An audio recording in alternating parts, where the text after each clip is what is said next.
आज आपण 2 मिनिटांमध्ये डोसा बनवणार आहोत। तुम्ही बघू शकता डोसा अप्रतिम झालेला आहे आणि हा रव्याचा डोसा आहे।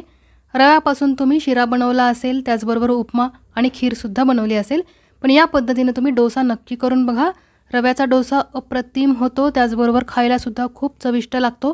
तांदळाच्या डोस्यासारखाच हा सुद्धा डोसा खायला अगदी छान लागतो आणि तुम्ही बघा अगदी मस्त जाळीदार डोसा तयार झालेला आहे।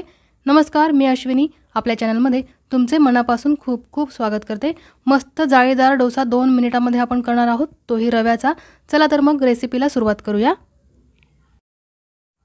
इथे बघा मी मिक्सरचं भांडं घेतलेलं आहे आणि त्यामध्ये 1 वाटी रवा टाकून घेते। बारीक रवा मी इथे वापरलेला आहे। आता या रव्यामध्ये आपण दही टाकून घेऊया।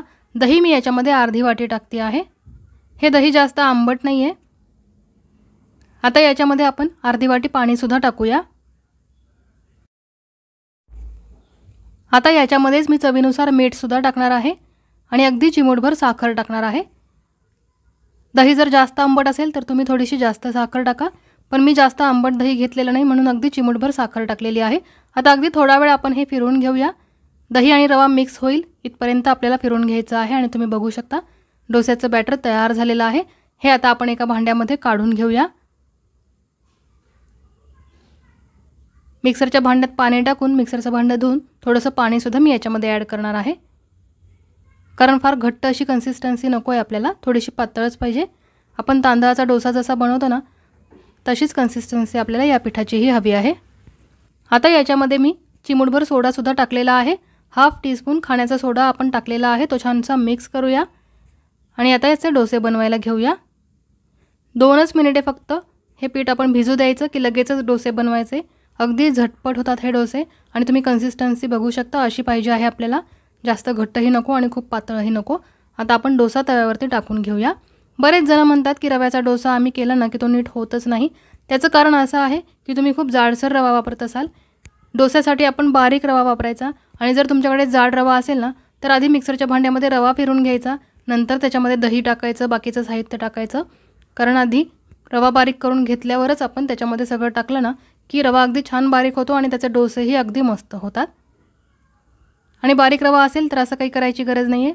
बारीक रवा असल्यावर आपण दही सगळं साहित्य एकदाच टाकायचं, मिक्सरमध्ये फिरवून घ्यायचं आणि मस्त गरमागरम डोसे तयार करायचे। आणि तुम्ही बघू शकता रव्याचा डोसा तयार झालेला आहे, कलरही सुंदर आलेला आहे आणि किती जाळीदार झालेला आहे। अशाच पद्धतीने आपण दुसराही डोसा करूया। आपल्याला जेव्हा दुसऱ्या दिवशी डोसे बनवायचे असेल ना तेव्हा आदल्या दिवशी तांदूळ भिजवायला लागतो, डाळ भिजवायला लागते, मग ती बारीक करायला लागते आणि फर्मेंट व्हावं लागतं, तेव्हा दुसऱ्या दिवशी आपण डोसे बनवतो। याला भरपूर वेळही जातो, पण हे डोसे खाल्लेले अतिशय चांगले आहेत। एकतर डाळ आणि तांदूळ याचं कॉम्बिनेशन असतं, ते अतिशय हेल्दी कॉम्बिनेशन आहे, त्याचबरोबर फर्मेंटही केलेलं असतं, त्यामुळे अगदी छान बेनिफिट्स मिळतात यामुळे आपल्या शरीराला। तेही डोसे अगदी खायलाच हवे, पण जेव्हा तुम्हाला इन्स्टंट डोसे खायची इच्छा असेल तर तुम्ही असे रवा डोसा नक्की बनवा, अप्रतिम चविष्ट होतात। कधीतरी खायला काही हरकत नाही। उपमा शिरा खाऊन कंटाळा आला असेल तर असे रव्याचे डोसे बनवा आणि तुम्ही बघू शकता डोसे मस्त झालेले आहेत, जाळीदार झालेले आहेत। तर नक्की या पद्धतीने बनवा। आणि कशी वाटली तुम्हाला ही रेसिपी?